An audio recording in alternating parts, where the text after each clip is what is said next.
ગુજરાતનો આવાજ।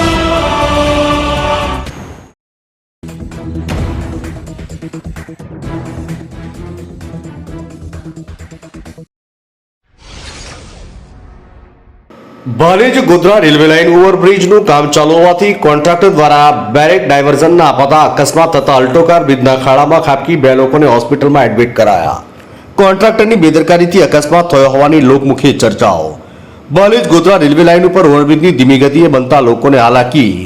Bhalej railway line ઉપર ઓવરબ્રિજ ધીમી ગતિએ બનતા આજુબાજુના ગામના લોકો માટે મુસીબત ઊભી થઈ। છેલ્લા 11 વર્ષથી બનતો ઓવરબ્રિજ બે એજન્સીઓ દ્વારા કરવામાં આવ્યો છતાં ગોકળગાયની ગતિથી બનતો હોવાથી ભાલેજ કુજરાવ રાસનોલ સારસા બાજુના ગામોને છેલ્લા 11 વર્ષથી મુશ્કેલીનો સામનો કરવો પડે છે। આજ રોજ જે અકસ્માત થયું એ કઈ રીતે થયું અને એના અનુસંધાનમાં જણાવશો।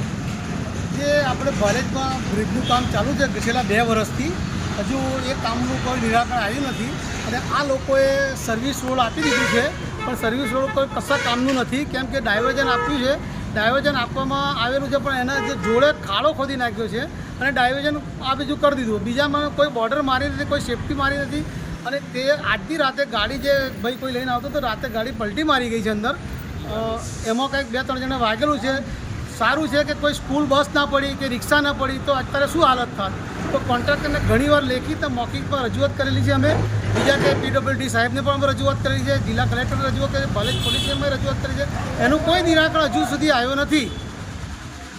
આગળ આ વસ્તુનું નિરાકરણ નહીં આવે તો તમે શું કરશો? અમે અધિકારીઓને હમણાં વાત કરીએ છીએ, ફોન પર ફોન રિસીવ કરતા નથી। અમે ગામના આગેવાના લોકો જઈને રૂબરૂ મળવાની વાત કરી છે, કોન્ટ્રાક્ટરને બોલાવ્યા છે, કોન્ટ્રાક્ટરે આશ્વાસન આપ્યું છે કે અમે આજની રાતમાં ગમે તેમ કરી અને સેફટી કરી આપીએ છીએ।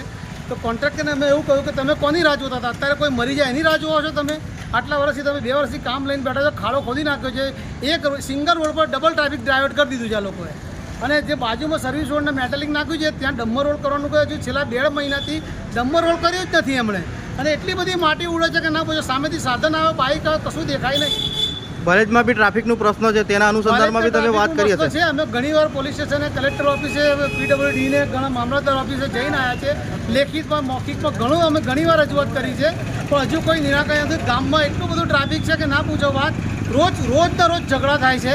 હવે એનું કોઈ નિરાકરણ લાવે સારું। કલેક્ટરનો પરિપત્ર જ નથી ગામમાં જવાનું, પરિપત્ર હોવા છતાં પણ તે લોકો કાર્યવાહી કરી શકતા નથી। જે કલેક્ટરે પરિપત્ર ડાયવર્ટ કર્યું જ નથી, ગામની બહારથી જ છે તો પણ ગામમાં ટ્રાફિક આવે, મોટી મોટી ટ્રકો, ટ્રેક્ટરો, ગાડીઓ એટલી બધી આવે છે કે ગામમાં રોજનો કકરાટ છે। પોલીસ પ્રોટેક્શન કશું કરી શકતી નથી। પોલીસ પ્રોટેક્શન માગેલું છે, 1-2 ગાર્ડ ચોકડી પર ગાર્ડ મૂકેલા છે હોમગાર્ડવાળાને, પણ એ પણ હોય છે નહીં હોતા એ રીતના છે। હવે ગામના લોકોએ ચીમકી આપેલી છે કે ટૂંક સમયમાં એનું નિરાકરણ નહીં આવે તો અમે કામ બંધ કરાવીશું ગામના લોકો આગેવાનો થઈને, કે જ્યાં લગીને આ કમ્પ્લીટ ડાયવર્ઝન ના થાય, કમ્પ્લીટ રોડ ના થાય ત્યાં લગી કામ કરવું નહીં। અને હજુ ક્યારે બનશે આનો કોઈ નિશ્ચિત સમય નથી।